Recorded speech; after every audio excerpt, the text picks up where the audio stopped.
Hello বন্ধুরা, কেমন আছেন? আরেকটি নতুন ভিডিও নিয়ে চলে আসলাম। আজকে দুপুরে রান্না করছি মুরগির মাংস। প্রথমে তেজপাতা দিয়ে দিলাম, তারপরে লবণ,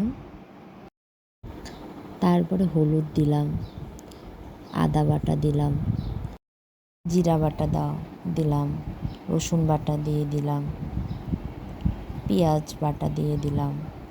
তারপরে এগুলো সব একসাথে করে মাখিয়ে নিলাম।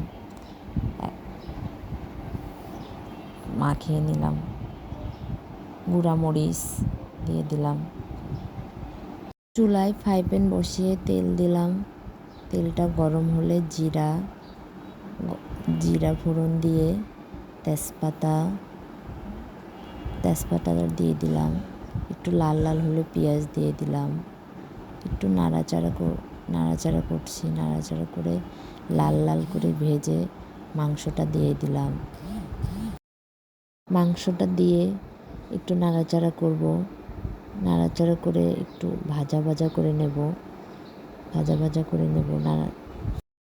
একটু জল দিয়ে দিলাম।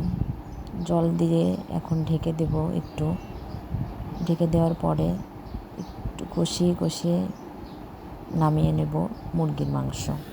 তৈরি হয়ে গেল আমাদের আজকে দুপুরের মুরগির মাংস। যদি ভালো লাগে লাইক, কমেন্টস, শেয়ার, ফলো দিতে ভুলবেন না। ধন্যবাদ সবাইকে।